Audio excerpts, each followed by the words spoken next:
ये मेरे चैनल की 5वीं वीडियो है जिसमें हम अपना डाटा लोकल स्टोरेज में कैसे सेव करते हैं वो देखेंगे। तो ये कुछ डाटा हमारे पास पड़ा हुआ है एक एरे के अंदर। तो इसको हमने जी लोकल स्टोरेज में सेव करना है, तो उसको कैसे करेंगे तो देखते हैं। कोड हमने लिख दिया, देखते हैं हमारा डाटा लोकल स्टोरेज के अंदर सेव हो भी रहा है कि नहीं। इसको इंस्ट्रक्ट करते हैं। डिवाइस टूल हो गया है। जैसे ही डिवाइस टूल ओपन हुआ है, जी लोकल स्टोरेज कहाँ पे आती है, यहीं आपका एप्लीकेशन होगा। यहाँ पे आपका डाटा स्टोर होगा, यहाँ पे आपकी की होगी और यहाँ पे आपकी की वैल्यू। ठीक है, ये भी हम करके देखते हैं कि ये देखें, पेज को रिफ्रेश करने से भी आपका डाटा कहीं भी नहीं जा रहा है। ठीक है, मतलब कि वो लोकल स्टोरेज में सेव हुआ हुआ है। कंसोल में भी आपको शो हो रहा है। ठीक है, तो ठीक, ये आज हम बनाए। चलिए जी कोड पे आते हैं, तो इसको रिमूव कर देते हैं और यहाँ पे जी अपने पास लेते हैं। यहाँ पे हमने ले लिया एक यूज़र डिटेल के नाम से एक वेरिएबल। वहाँ पे एक एरे के अंदर हमने ऑब्जेक्ट रख लिया जिसमें हमारे पास मुख्तलिफ़ किस्म का यूज़र। अच्छा जी, हम यहाँ पे एक एरे ले लेते हैं। यहाँ पे ऑब्जेक्ट के अंदर अपने पास यूज़र का डिफरेंट किस्म का डाटा होगा जी हमारे पास, जिसको हमने लोकल स्टोरेज में सेव करवाना है। नेम हो गया जी उसका, उसकी क्लास होगी और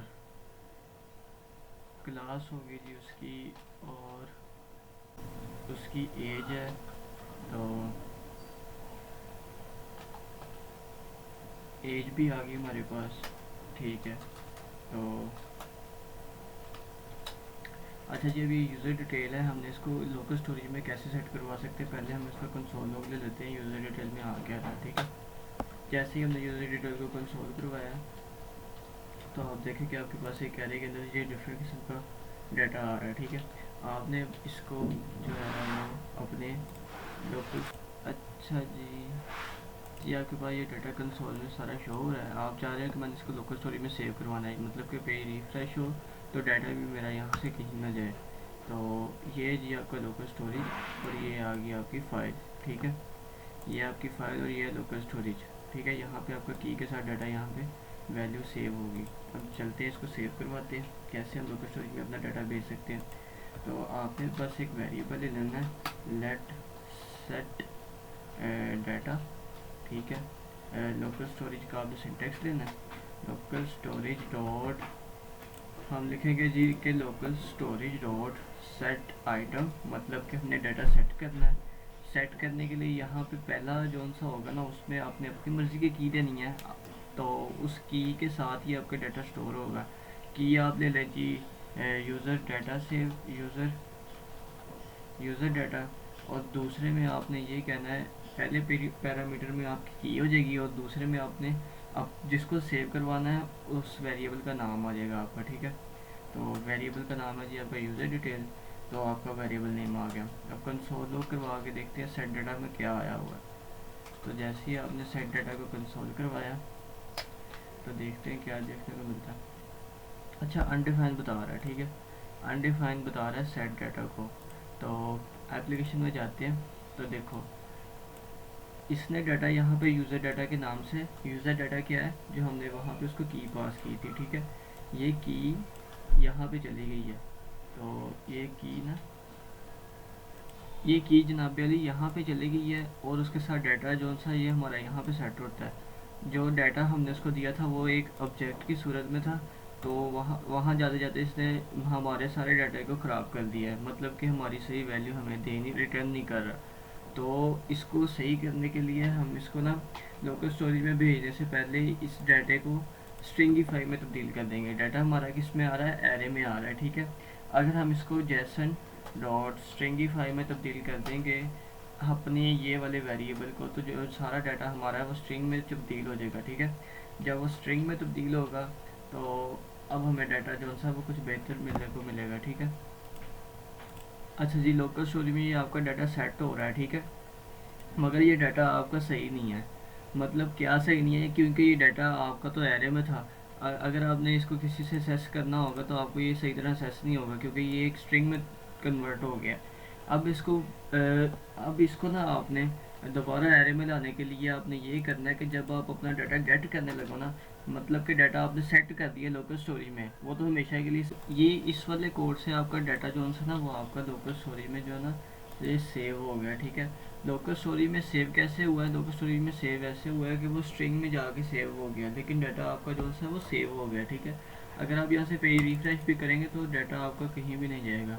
अगर आप मिसाल के तौर पर अगर आपने जो सा डाटा लोकल स्टोरेज में सेव किया है, इन फ्यूचर आपको उसकी ज़रूरत पड़ जाए और आपने उसको गेट करना हो, तो वो कैसे करेंगे? उसके लिए भी आप गेट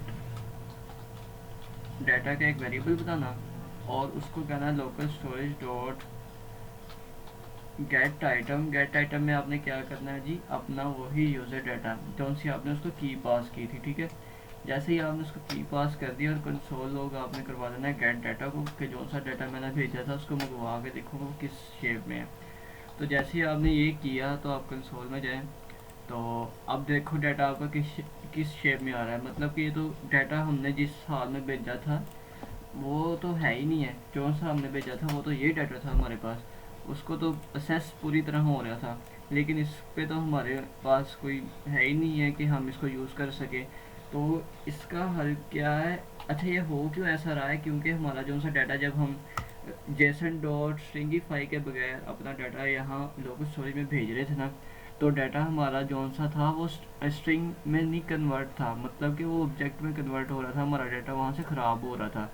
तो उसको सही करने के लिए हमने इसको स्ट्रिंग में कन्वर्ट किया, तो स्ट्रिंग में तो कन्वर्ट हो गया, लेकिन जब हमने इसको उधर से मंगवाया तो डाटा हमारा स्ट्रिंग में ही आया।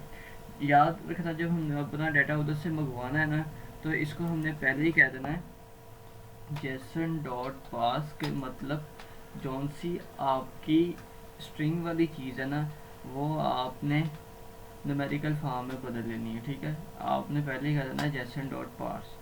तो देखिए अब आपका डाटा किस शेप में आ रहा है, ठीक है। तो ये था आज हमारा छोटा सा टास्क। हमने क्या करना था कि अपना डाटा कैसे लोकल स्टोरेज में सेव होता है और जब उसको गेट करना है तो हमने उसको कैसे गेट करना है, ठीक है। हमने यहाँ पे उसको सेट कर दिया और यहाँ पे उसको गेट कर दिया, ठीक है।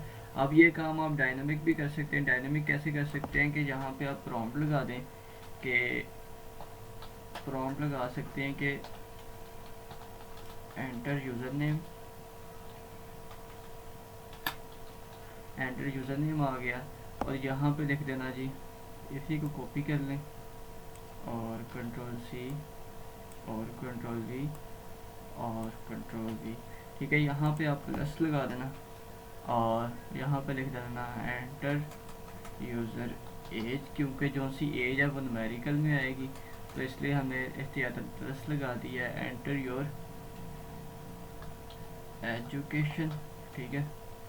तो जैसे ही हम पेज रिफ्रेश करेंगे, अब देखना आपके पास यहाँ पे डाटा कौन सा है। डाटा आपके पास पुराना है, अभी यहाँ पे नोट करना क्या होगा। एंटर यूज़र नेम हमने कहा अली और एजुकेशन है जी FSC और एज है जी उसकी 19। तो देखिए name Ali, class FSC, age 19, ठीक है। तो यहाँ पे भी अब आपका डाटा जब आपने साथ इसको गेट कर दिया और कंसोल करवा दिया तो आपका डाटा वही आ रहा होगा, ठीक है। तो ये था हमारा डाटा कि हमने लोकल स्टोरेज, अब आप इसको यहाँ से रिफ्रेश भी करते रहें तो डाटा आपको कहीं भी नहीं जाएगा, ठीक है। तो ये था आज का हमारा छोटा सा टास्क जो हमने करना था।